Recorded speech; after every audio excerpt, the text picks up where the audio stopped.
Hey guys, what's good? I wanted to take a few minutes here and talk to you about being a co-angler.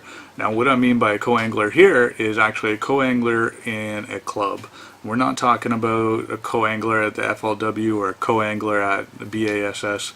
I'm at the club level right now, and I know a lot of people that are thinking about going into clubs are maybe a little bit nervous about getting in a boat with somebody else and messing up their fish and stuff like that. I know that actually one of the guys that I talked to in the club, he was new too, and he was genuinely scared of messing up.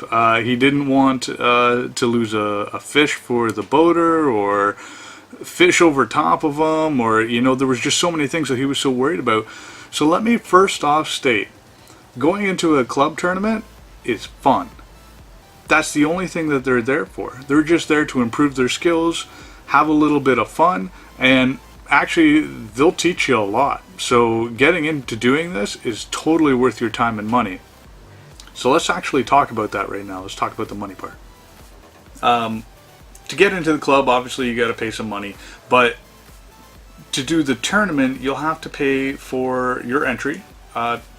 Clubs might do it different. I mean, it could be about $50. But then you're also going to have to pay for your boaters, gas, and whatever else. So you're probably looking at about another $50 there. You also want to pay for parking. I can't stress that enough. If you're watching, man, I'm so sorry. Dude got a ticket because I didn't pay for his parking. I did pay for his ticket. Hopefully we're all good. But yeah, you don't want to pay for their parking. You'll probably be the guy backing in the boat anyway. So pay for it when you finish parking. Don't let the guy walk away with a ticket afterwards, like I did. Hey guys, one thing I did forget to mention here was your expectations when it comes to launching the boat. Your job is to help the boater as much as possible. So before you get on the water, help your boater as much as possible. Offer to back in the boat if you're comfortable, if you know how to do that. Offer to get on the boat and work the trolling motor when it pulls off the trailer. Golly. If you're comfortable doing that, be straight up. Be honest with your boater. I'll tell you right away, at the beginning of the year, I was not comfortable doing either of those things, and so I offered to take his boat off the trailer and just hold it there at the edge of the dock. And that worked out. As the year went on, I got a little bit more confident and I started backing in people's boats.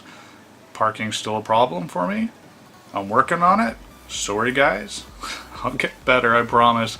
And then towards the end of the year, I got a little bit more confident, and just getting to know the guys in the club I think is what really helped with that confidence. And then I was, doing the trolling motor, just standing on the boat and you working the trolling motor over to the dock while he backed it in. So, help out as much as you can, but don't do something that you don't know how to do. Don't be wrecking this guy's like $100,000 boat, or his $60,000 truck, Just be straight up, be honest. I know what you're saying.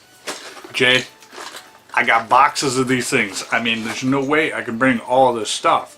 I want to be versatile. I want to have all the baits that I have, so I'm ready for anything out in the water. Well, let me tell you, don't bring everything. That's stupid. What I learned from the club and what somebody taught me at the club was call your boater, find out where they're going to be fishing, what they're going to be fishing, and pack accordingly. Bring something, that a little bit extra if you can fit it, but don't put it in there just so that you can be versatile. You're not going to have a whole lot of room, so you're probably going to get, if you're lucky, I shouldn't say if you're lucky, most boaters are really, really good about this, and you'll get usually the back left-hand compartment for your bags and whatever else, and the compartments are pretty big. So you probably get a back compartment, and the compartments are pretty big. What you want to do is get yourself like a little backpack. Now I just went to Walmart and I picked up this.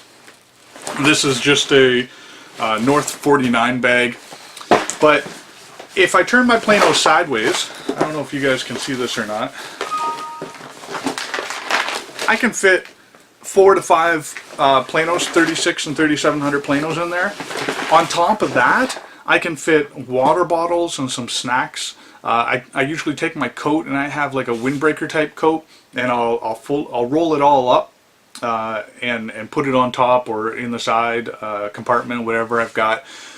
And it fits perfect. The front pouch has enough room for my plastics and my cull tags. On the sides here I can put my attractant and whatever else. Again, you're not going to be bringing a ton of stuff anyway. So a backpack's perfect, and it keeps everything in one spot, and you can pull out the whole backpack, or even just set that backpack in that compartment that they give you, open it and reach in. It keeps the deck clean, so your boater's not stepping on your stuff or slipping on your stuff if he needs to go back there and get a fish. Just pack light. Pack what you need, not what you want. Alright, bro, I feel ya.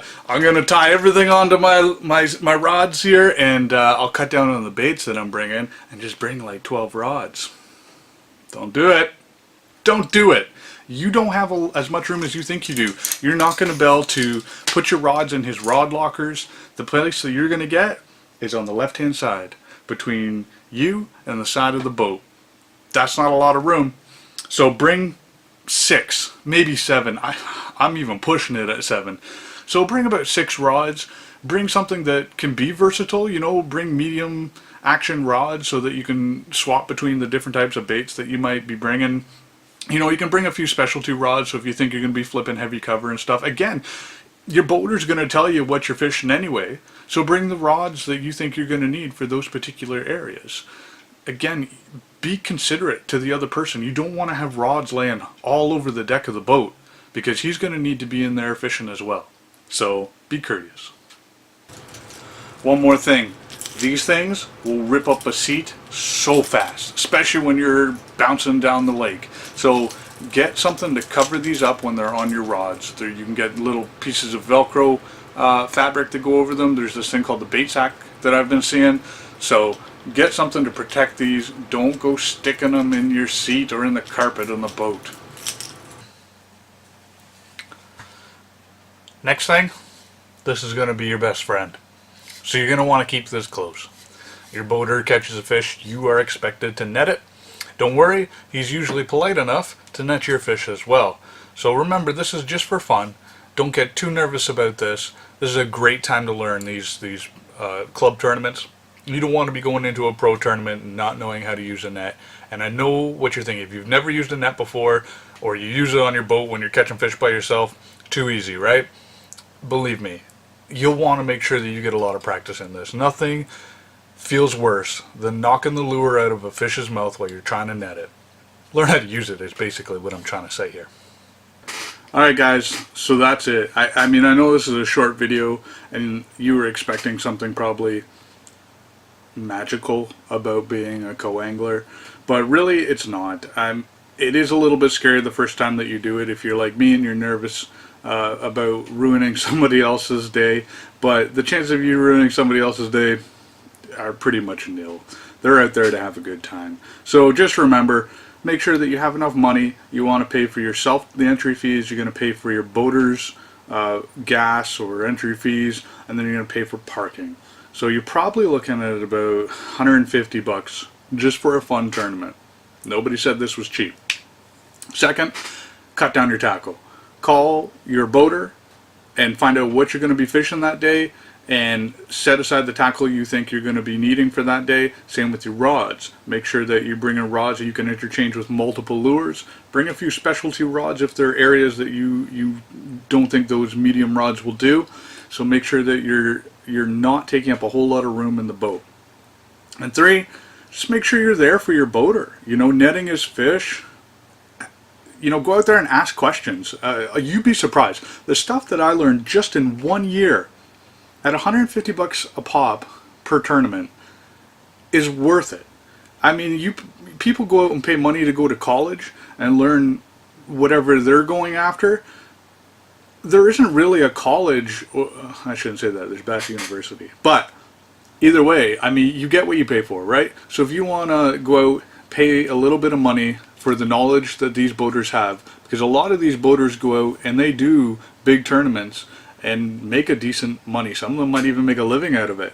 So go out there and suck on their brains. Just get every little bit of information that you can out of these guys, because the stuff that you learn in a year will surprise you. I've become twice the angler that I was last year. I'm still catching dinks, but I'm catching more dinks. Anyway, I hope you guys liked it. Hit that like button if you did. Ask some questions below if you have any. Talk to you later.